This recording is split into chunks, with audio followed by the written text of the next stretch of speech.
stool factory? That was his fucking joke he was gonna tell. So I hid it from him. Mikey, I got this hilarious joke about stools. All right, well, we'll tell it. All right, fucking back there. That's why I got here at 4 o'clock, so I can hide it from him perfectly. I am in like severe debt. I have like the worst credit ever.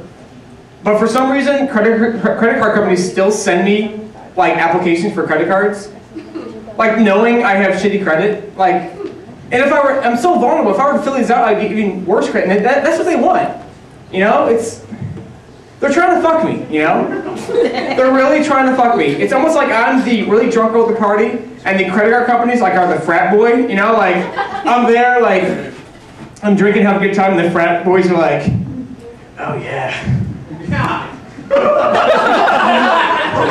Hey, are you Michael A. Manker? I'm Visa. Yeah, it's Portuguese.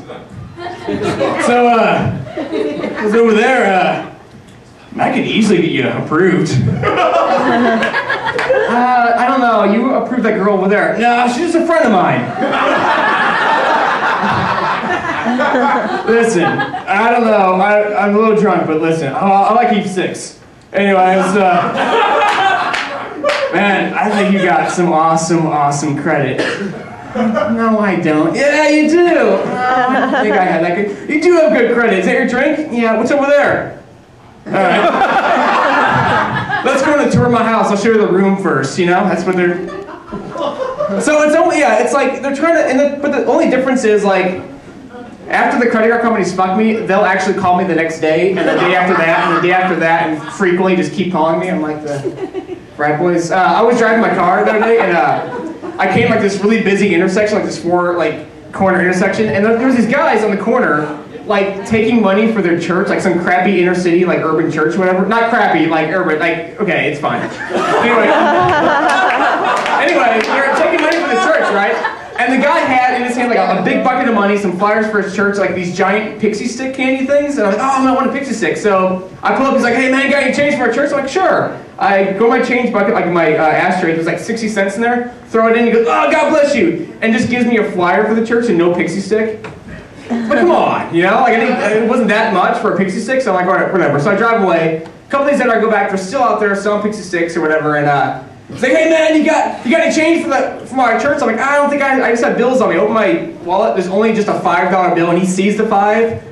I'm like, all right, there you go. God bless you. Hands me a pixie sticks. I'm like, whatever, this is bullshit. So I keep, and they're there every day, and that's where I drive every day, and they're there. I keep having to give them money. So I decided to go there, and every time I see him, just wave the pixie stick at him and go, oh, I already donated today. Now that was 6 months ago. I had to stop doing it because last week when it was like 50 degrees, I was out. They were out there. I was driving, had my window down. He's like, "Hey man, you got any money for our church?" I go, "Nope, I already donated." And he goes, and holds up small bags of Famous Amos cookies. Clearly, weren't giving away pixie sticks. So I'm gonna tell one more thing before I get off about driving. Have you ever like accidentally fouled somebody? Like not on purpose, but like you're driving, there's like a guy in front of you, you're making the same turns. Is this, okay, this is so crazy. I was driving home from work and I was on the highway, there's a guy in front of me, he gets off at my exit, I get off at my exit, blah, blah, blah. He makes a left turn, I make a left turn. A couple turns later, he's still in front of me. And it's daylight and he's kind of getting worried because I can see him like looking in his rearview mirror like every couple seconds. It's like, all right, whatever, this is no big deal, it's gonna end soon. 3 more turns, he's still in front of me. And then we get like on this like really like busy, kind of like 4-lane, like Lima Ferry type road, like really busy road. We're driving, and he makes the turn I make to get to my house. But when he turns, I was so thrown off that I have to make like a quick turn without my blinker, so now it looks like I'm really following him.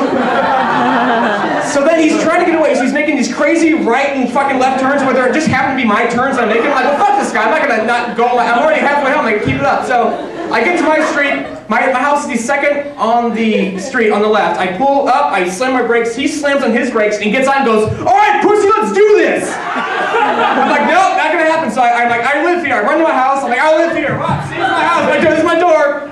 It's locked. I'm like, oh, okay. And I go, oh fuck, I forgot my keys. They're in my car. And he's just staring at me like this.